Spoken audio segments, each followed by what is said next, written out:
लेकर बीजेपी के प्रदेश अध्यक्ष ने दिया बड़ा बयान। एनडीए का हिस्सा है लोजपा, पशुपति पारस हमारे मंत्री। लोजपा सांसद चिराग पासवान और भाई प्रिंस राज पर दिल्ली में दर्ज हुआ एफआईआर। लोजपा नेता राजू तिवारी का बयान, एफआईआर में नहीं है चिराग का जिक्र। झारखंड के पूर्व मुख्यमंत्री रघुवर दास ने हेमंत सरकार को बताया विफल, कहा राज्य में ध्वस्त है कानून व्यवस्था। वैशाली के वहनार में टूटा वाया नदी का बांध, बांध टूटने से वैशाली के साथ समस्तीपुर जिले के कई गांव भी होंगे प्रभावित।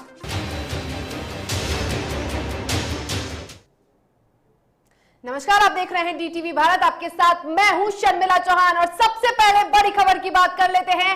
बड़ी खबर बिहार के सियासी गलियारे से आ रही है। जी हां, बीजेपी प्रदेश कार्यालय में प्रदेश अध्यक्ष डॉक्टर संजय जायसवाल का बड़ा बयान सामने आया है। संजय जायसवाल ने कहा कि एनडीए का हिस्सा है लोजपा। बिहार के प्रदेश अध्यक्ष, बीजेपी प्रदेश अध्यक्ष संजय जायसवाल, और उन्होंने कहा है कि पशुपति पारस हमारे केंद्रीय मंत्री है, एनडीए का हिस्सा है लोजपा। उन्होंने ये भी कहा है कि पार्टी व्यक्ति से नहीं चलती है, पार्टी दल से चलती है, और ऐसे में व्यक्तिगत तौर पे क्या हो रहा है उससे कोई फर्क नहीं पड़ता। फिलहाल एनडीए का हिस्सा है लोजपा। प्रदेश अध्यक्ष बीजेपी के डॉक्टर संजय जायसवाल का ये बड़ा बयान सामने आया है। और इससे पहले अगर बात कर ले तो बीजेपी के ही बिहार सरकार के पर्यावरण मंत्री नीरज बबलू ने भी कहा था कि एनडीए का लोजपा हिस्सा है, और उसमें सियासत भी शुरू हो गई थी। चिराग पासवान को लेकर उन्होंने कह दिया था कि चिराग पासवान की जो दल है, जो पार्टी है लोजपा, वो एनडीए का हिस्सा है, और इसमें सियासत भी शुरू हो गई थी। और एक बार फिर से बीजेपी के प्रदेश अध्यक्ष का बड़ा बयान सामने आया है।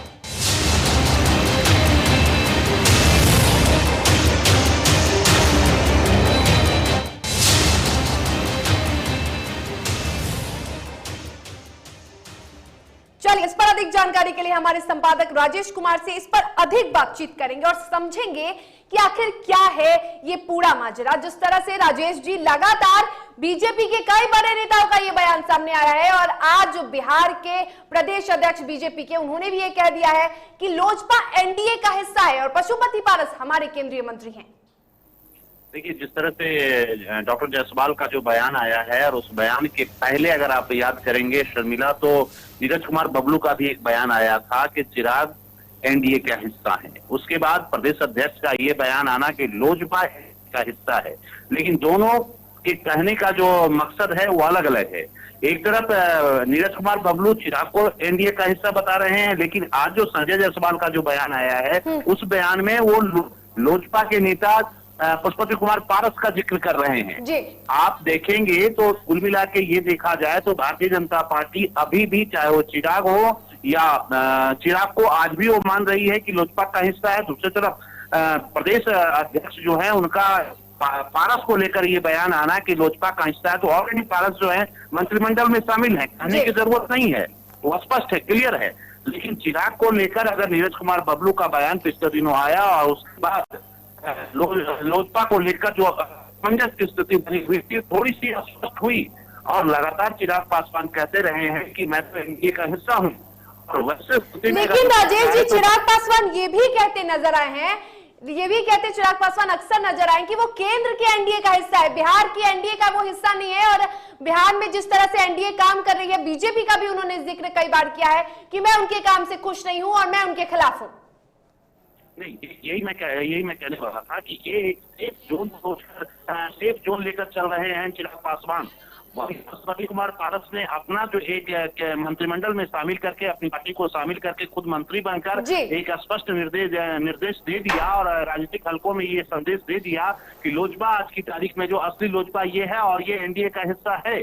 तो ये तो क्लियर है कि पारस जो है एनडीए के हिस्सा है, तभी वो मंत्रिमंडल में शामिल है। दूसरा जो खेमा है, चिराग पासवान जो हैं, उनके बारे में नीरज कुमार बबलू जो कि बिहार सरकार में मंत्री हैं, वो कह रहे हैं, और ऐसे भी चिराग पासवान को लेकर भारतीय जनता पार्टी के जो कई कद्दावर नेता हैं, वो अक्सर बहुत ज्यादा डायरेक्ट हमला आप देखेंगे नहीं करते रहे हैं। वो उनको लेकर सॉफ्ट कॉर्नर है भारतीय जनता पार्टी के अंदर, और यही वजह है कि चिराग पासवान, कई बार जेपी नड्डा से उनकी मुलाकात हुई है, बात हुई है, अमित शाह से बात हुई है, तो वो लगातार संपर्क में हैं। इस बात को अच्छी तरह से, भले ही जेडीयू इनकार करता रहे या फिर अन्य लोग इनकार करते रहे, लेकिन सच्चाई यही है कि चिराग पासवान आज भी अपने आप को एनडीए का हिस्सा मानते हैं और उनके लिए आगे भी जो उनकी सियासत होने वाली है वो एनडीए के साथ ही चलना चाहते हैं। ये बात और है कि तेजस्वी के बगल में रहकर वो फोटो खिंचवाते हैं, ये एक प्रेशर पॉलिटिक्स है। ये प्रेशर के जरिए ये साबित करना चाहते हैं और ये बताना चाहते हैं भारतीय जनता पार्टी को और भारतीय जनता पार्टी के शीर्ष नेतृत्व को कि अगर आप मुझे पूरी तरह से इग्नोर करेंगे तो मेरा दूसरा ठिकाना महागठबंधन हो सकता है। लेकिन अगर भारतीय जनता पार्टी के दो कद्दावर नेता का इस तरह का बयान आना, ये स्पष्ट है कि लोजपा कहीं ना कहीं दूर से ही सही लेकिन बहुत ज्यादा दूरी बनाने की मुद्रा में भारतीय जनता पार्टी नहीं है।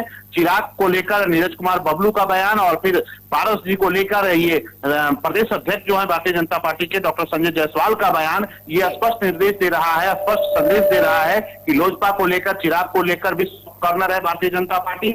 ऑलरेडी पारस जी तो मंत्रिमंडल में शामिल है ही।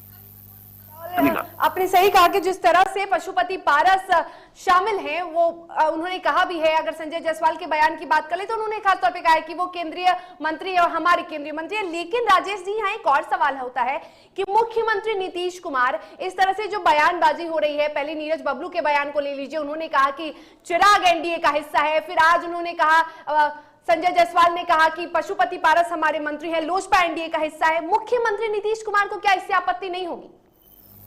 नहीं, देखिए, इस पूरे बयानबाजी को अगर देखेंगे तो निश्चित रूप से मुख्यमंत्री नीतीश कुमार असहज होंगे और साथ ही साथ उनके ऊपर जो चिराग पासवान दबाव बनाना चाह रहे थे वो दबाव उन्होंने बनाया है। और सबसे बड़ी बात है कि अब तक चिराग पासवान बोल रहे थे कि मैं हिस्सा हूं, लेकिन अब भारतीय जनता पार्टी के अंदर से ये बयान आ रहा है और नीरज कुमार बबलू नीतीश जी के मंत्रिमंडल में शामिल हैं, कद्दावर नेता हैं और काफी वोकल रहे हैं, अक्सर वो बयानबाजी करते रहे हैं, बोलते रहे हैं, उनका भारतीय जनता पार्टी के अंदर एक अपना वजूद है। वैसे में अगर उनके मंत्रिमंडल में शामिल कोई नेता और मंत्री अगर इस तरह का बयान दे रहा है तो असहज स्थिति है, नीतीश जी के लिए असहज स्थिति है। नीतीश जी को सोचना है कि इस बयान को लेकर कैसे वो भारतीय जनता पार्टी से ये स्पष्ट कर सकते हैं, प्रमाण ले लें कि चिराग उनके हिस्से में नहीं है। आपको याद होगा कुछ दिन पहले जब एमएलसी जो एक थे, आपको छपरा टुन्ना पांडे, क्षमा करेंगे, टुन्ना पांडे ने भी इस तरह का बयान दिया था। उसके बाद उन्हें बाहर का रास्ता दिखाया गया। बाद में फिर वही टुन्ना पांडे उनके मीटिंग, जो पार्टी की जो मीटिंग होती है उसमें शामिल भी रहते हैं।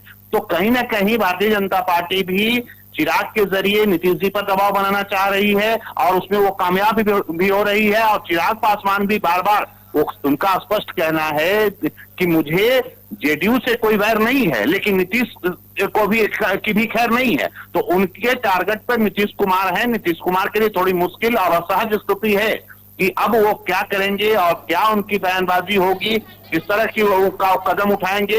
ये पूरी तरह से आप कह सकते हैं इस प्रेशर पॉलिटिक्स में निश्चित रूप से नीतीश कुमार फंसते हुए नजर आ रहे हैं। और यही वजह है कि ये पहली बार ऐसा हुआ है कि नीतीश जी का ये सबसे कमजोर मंत्रिमंडल आप कह सकते हैं, या मंत्रिमंडल पर इनकी पकड़ जो है पहली बार इतनी कमजोर देखने को मिली है। और ये मूलतः कहीं ना कहीं चिराग पासवान का ही असर है कि पिछले विधानसभा में जिस तरह से चिराग पासवान ने उनके कैंडिडेट के खिलाफ अपने कैंडिडेट को उतारा और उसका खामियाजा नीतीश कुमार को भुगतना पड़ा, आंकड़ा जिस तरह से काफी नीचे आ गया। तो ये प्रेशर में है नीतीश जी। अब इस प्रेशर से वो कैसे बाहर आएंगे ये भी देखना दिलचस्प होगा।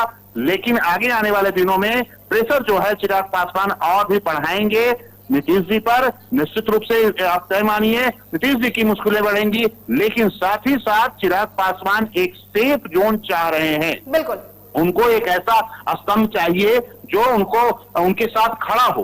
अभी भी उनका जो है, उनका ये कहना कि हम तो एनडीए का हिस्सा है, तो इस बात को मानिए कि उनका झुकाव अभी भी नरेंद्र मोदी की तरफ है, भारतीय जनता पार्टी की तरफ है। इससे कोई इनकार नहीं कर सकता और वो यही चाह रहे हैं। हाँ, रह गया सवाल तेजस्वी से उनका संपर्क होना, उनके लोगों से बात करना, जेडी से या कांग्रेस से बात करना, वो राजनीतिक का हिस्सा है और वो ये चाह रहे हैं। एक बार हमारी बातें उनसे हुई, मुलाकात हुई थी, तो उन्होंने कहा कि अगर भारतीय जनता पार्टी मुझे तवज्जो नहीं देगी तो मैं क्या करूंगा, मैं तो फिर महागठबंधन में जाऊंगा।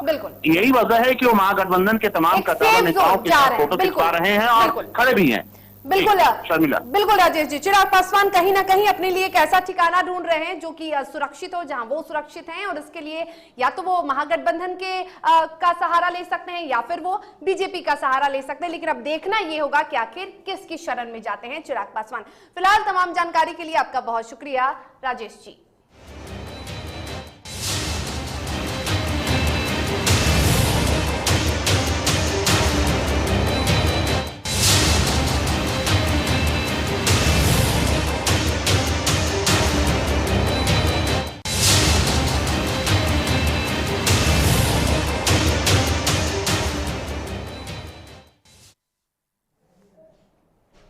चलिए एक और बड़ी खबर आपको बता दें कि बिहार में सफाई कर्मियों के हड़ताल से जुड़ी एक और बड़ी खबर। आज बिहार में हड़ताल का 8वां दिन है और पटना हाई कोर्ट में इस पूरे मामले को लेकर सुनवाई चल रही है। बता दें कि सफाई कर्मियों की हड़ताल पर हाई कोर्ट सख्त है।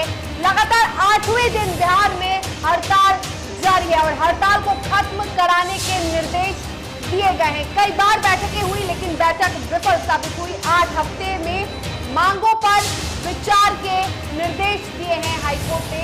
और इसी के साथ आपको बता दें कि आज 8वां दिन है। बिहार की राजधानी की बात करें या बिहार के विभिन्न हिस्सों की बात करें तो लगातार कूड़े का अंबार हर जगह देखने को मिल रहा है। गंदगी की वजह से बीमारी का खतरा भी बढ़ रहा है और ऐसे में सफाई कर्मी अपनी मांगों को लेकर अड़े हुए हैं, मांगों को लेकर अड़ग हैं। कई बार उनकी बैठकें भी हुई हैं लेकिन ये बैठक विफल साबित हुई है और आखिरकार हाईकोर्ट का शरण लेना पड़ा और हाईकोर्ट ने इस पूरे मामले में सुनवाई करते हुए 8 हफ्ते की मोहलत दी है और 8 हफ्ते में मांगों को सौंपने का निर्देश दिया है।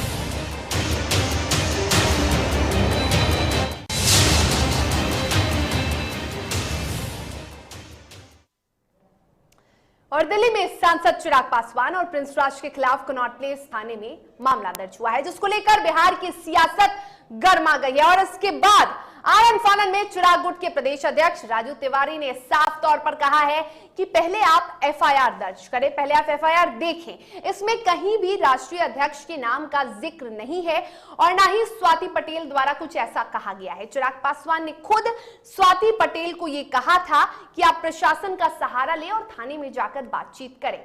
और राजू तिवारी से खास बातचीत की है हमारे सहयोगी उत्कर्ष ने, जरा देखिए।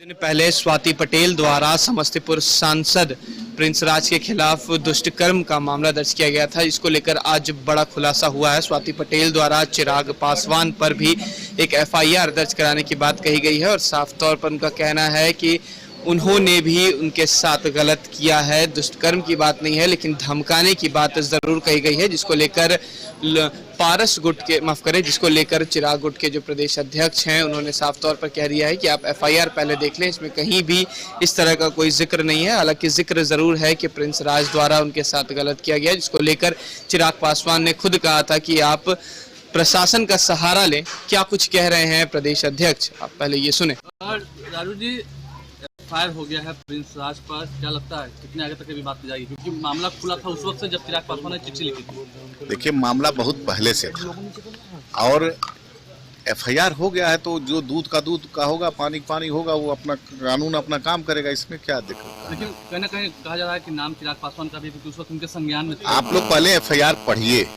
आप लोग शायद पढ़े नहीं है, मैंने एफआईआर को पढ़ा है। उनका ये कहना है कि मैंने चिराग पासवान जी के यहाँ मैंने गुहार लगाई थी और चिराग पासवान जी ने अपने एमपी को उस समय, जो हमारे उस समय दल में थे, अभी तो हमारे दल से वो निकाले जा चुके हैं, उनको स्पष्ट रूप से कहा था कि आप लोगों का दोनों का अंदरूनी मैटर है, क्या मैटर है उनको जानकारी नहीं थी राष्ट्रीय अध्यक्ष को। और राष्ट्रीय अध्यक्ष जी स्पष्ट रूप से कहते कि आप लोग मैटर हल करिए, और नहीं तो राष्ट्रीय अध्यक्ष जी खुद सजेशन किए थे कि आप लोग कानून का सहारा लीजिए, तो कानून अपना काम करेगा। उनके संज्ञान में तो था ना ये बात। और संज्ञान में कब आया? जब मैडम बहुत दिन के बाद, वो जो हमारे यहाँ महिला थी वो हमारे राष्ट्रीय अध्यक्ष जी को बताई, तब संज्ञान में आया। तो साफ तौर पर आपने सुना कि प्रदेश अध्यक्ष राजू तिवारी का कहना है कि जो कुछ भी है वो चिराग पासवान के संज्ञान में बाद में आया था। पहले उस लड़की ने जब आरोप लगाया तो चिराग पासवान ने साफ तौर पर कहा था कि आप प्रशासन का सहारा लें और सरकार जरूर इसमें सहयोग करेगी। कैमरा पर्सन अमित के साथ मैं उत्कर्ष, DTV भारत। और एक और बड़ी खबर से आपको रूबरू करवा देते हैं। बड़ी खबर है वैशाली से, जहां वाया नदी का बांध टूटने से आपको बता दें कि दहशत फैल गया। वैशाली में वाया नदी का बांध टूटा है और मेहनार प्रखंड के बाजितपुर गांव में ये बांध टूटा है। बांध टूटने से लोगों में दहशत का माहौल कायम हो गया है। जनप्रतिनिधियों द्वारा बांध को बांधने का प्रयास लगातार जारी है और कोशिश लगातार जारी है। वैशाली सहित समस्तीपुर के कई गांव भी इससे, कई पंचायत इससे प्रभावित होंगे। तेजी से गांव में बांध टूटने से पानी प्रवेश कर रहा है और ऐसे में लोगों में दहशत है।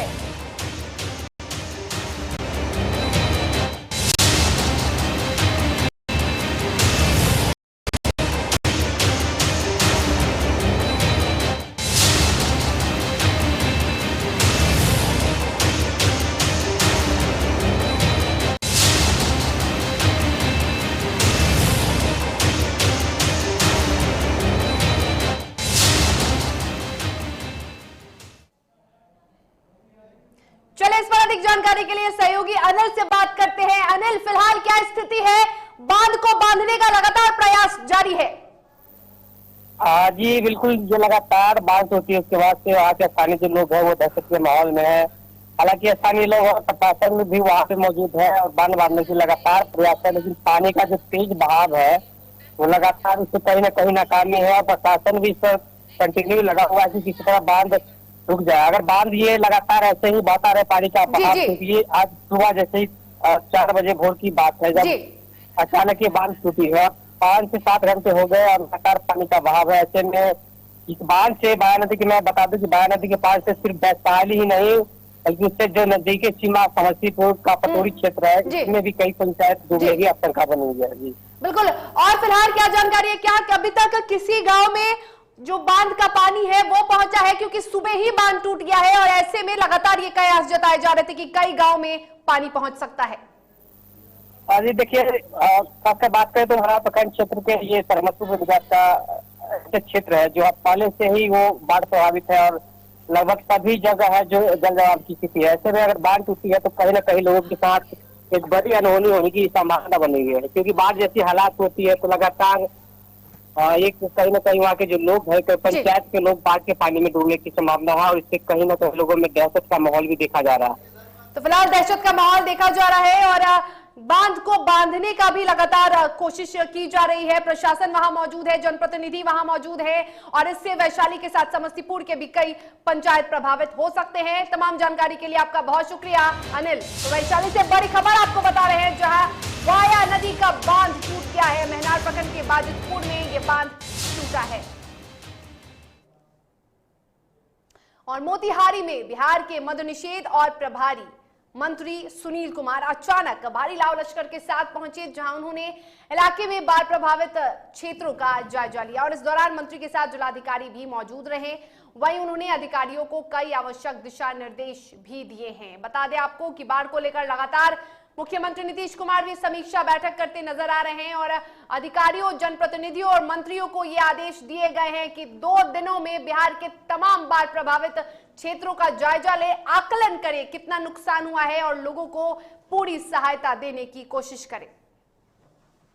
जहाँ आवश्यकता हो, क्योंकि संसाधन सीमित होते हैं, तो जहाँ आवश्यकता हम लोग पूर्ण में करेंगे। इस बार हम लोग इन सब बातों पर हमने जिला अनुश्रवण समिति की भी बैठक की थी डीएम साहब से और सभी माननीय विधायक भी थे। तो उसमें जो जो अनुशंसाएँ प्राप्त हुई हैं, रिकमेंडेशन, उस पर भी हम लोग काम करेंगे और कोशिश करेंगे कि अगले साल से समय हम लोग बहुत सारी रिपेयर इत्यादि आपका भी करेंगे। चला एक छोटी सी ब्रेक, ब्रेक के बाद खबरों के साथ जल्द हाजिर होंगे।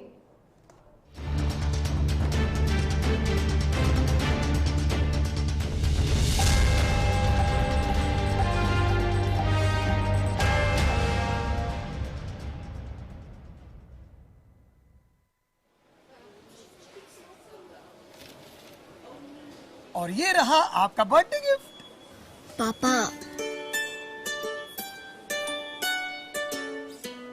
बेटा ये कैसा है?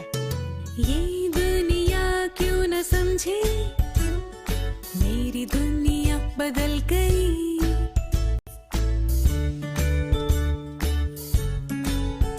और ये देखो पीहू,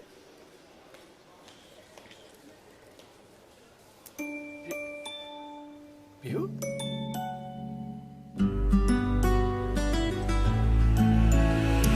गुड़ियों से खेलने वाली तेरी गुड़िया बड़ी हुई। बच्चे कब बड़े हो जाते हैं पता ही नहीं चलता। थोड़ा बड़प्पन दिखाइए। रहो सेफ सैनिटरी पैड से खुद को स्वस्थ और सुरक्षित रखने में इनका साथ निभाइए। सर छुट्टी चाहिए थी। क्यों? गांव के सारे घर कच्चे थे, बाढ़ में ढह गए, मेरा भी। Good morning sir. देखिए, बुनियाद भी पक्की, आपका नया घर भी पक्का, सालों साल चलेगा सर।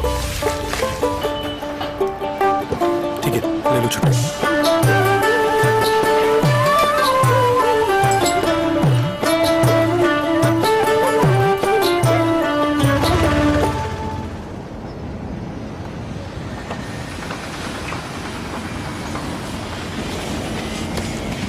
लो हो गया घर पक्का, छुट्टी कैंसिल।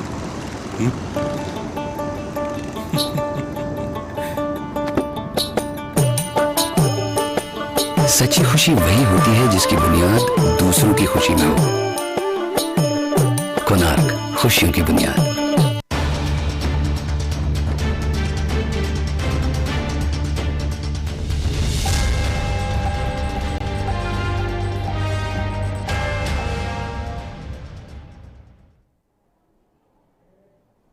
ब्रेक के बाद एक बार फिर से आप सभी का स्वागत है। खबरों में आगे बढ़ेंगे, बात करेंगे मुंगेर की। बरियारपुर प्रखंड में मनरेगा योजना में लूट मची हुई है। रोजगार सेवक भारती देवी पशु शेड निर्माण में खर्च हुए राशि का पूरा भुगतान लाभुक को नहीं कर रहे हैं। बार बार राशि मांगने पर भी रोजगार सेवक का पति सुजीत कुमार भुगतान नहीं कर रहा, जिसकी शिकायत डीएम से की गई जब वो अस्पताल टोले का भ्रमण करने पहुंचे थे और डीएम ने डीडीसी को जांच का आदेश देते हुए उचित कार्रवाई का निर्देश दिया। और अभी तक लाभुक ओम प्रकाश यादव को 1,68,000 की जगह मात्र 40,000 का भुगतान किया गया। प्रखंड गया था और वहाँ पे बरियारपुर में हॉस्पिटल टोला के लोगों से जाकर मिला। एक्चुअली दिन में जब हम लोग निकलते हैं तो काफ़ी भीड़ हो जाती है और भीड़ के सामने अनेक प्रकार के लोग होते हैं, जिसके कारण जो हमारे कमज़ोर वर्ग के लोग होते हैं वो अपनी बातों को नहीं रख सकते हैं या जो उनके साथ होता है वो नहीं रख सकते हैं। इसलिए मैं रात्रि भ्रमण में निकला था और वहाँ पे इंडिविजुअली गांव के लोगों से मैं मिला, पीएचसी का भी भ्रमण किया। तो पीएचसी में प्रभारी नहीं पाए गए, जो हमारे वहाँ पे मैनेजर थे, हेल्थ मैनेजर, वो नहीं पाए गए। इमरजेंसी सुविधा का अभाव था, जिसके बारे में हमने सिविल सर्जन को निर्देश किया है कि वो इस पर कार्रवाई करेंगे और सभी लोगों का कल का वेतन बंद करेंगे। औरंगाबाद में निजी स्कूलों की मनमानी और कोरोना काल की फीस वसूली के कारण जहां छात्रों की परेशानी बढ़ चुकी है, वहीं अभिभावकों को आर्थिक चिंताएं सता रही हैं। और इसी सिलसिले में बिहार अभिभावक महासंघ एवं अखिल विद्यार्थी परिषद के तत्वाधान में शहर के कर्मा रोड स्थित चित्रगुप्त सभागार में प्रेस वार्ता का आयोजन किया गया।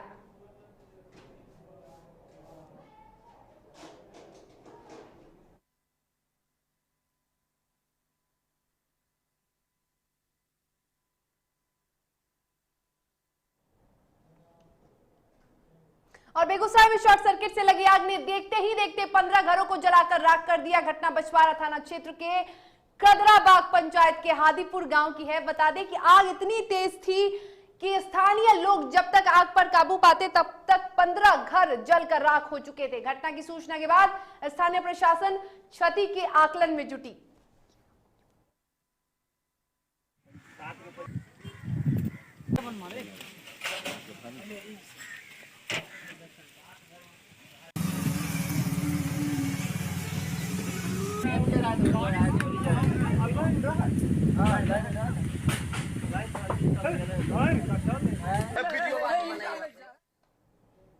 और बघा के लक्ष्य नहीं गांव में एक पिता ने बेटी का अश्लील वीडियो बनाकर उसे वायरल करने का आरोप लगाया है।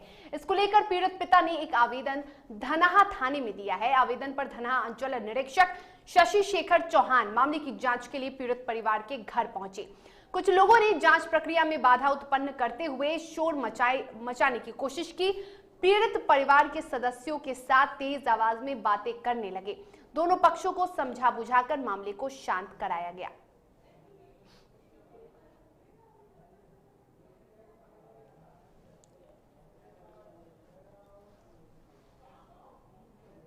चलिए अब खबरें झारखंड की और बड़ी खबर झारखंड की बता दें, जहां पूर्व मुख्यमंत्री और बीजेपी विधायक दल के नेता बाबूलाल मरांडी ने मंगलवार को प्रेस कॉन्फ्रेंस कर बड़ा बयान दिया है। राज्य सरकार पर उन्होंने निशाना साधा है। उन्होंने हेमंत सरकार को विफल बताया है। बता दें कि उन्होंने कहा कि हर मोर्चे पर विफल है हेमंत सरकार। महिलाएं भयभीत हैं, राज्य में लॉ एंड ऑर्डर पूरी तरह से ध्वस्त है। उन्होंने कहा कि वर्तमान सरकार के कार्यकाल में हर दिन दुष्कर्म और हत्या की वारदात हो रही है और ऐसे में उसे काबू करने की कोशिश नहीं की जा रही है।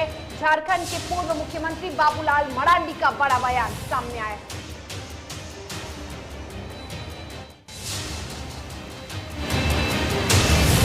के अंदर में अपराध बेखौफ होकर के अपराधी अपराध कर रहे हैं और डरे हुए शर्मे हुए हैं, तो इस राज्य की आम पब्लिक डरे शर्मे, तो ये इस प्रदेश की हालत है। और मैं कहूंगा कि पहली दफा ये जानकारी मिल रही है कि राज्य सरकार का काम होता है, यानी जो चोरी होता है उसको रोकना, लेकिन राज्य सरकार खुद ही सत्ता में बैठे हुए लोग बालू की चोरी करवा रहे हैं, पत्थर की चोरी करवा रहे हैं, लोहा की चोरी करवा रहे हैं।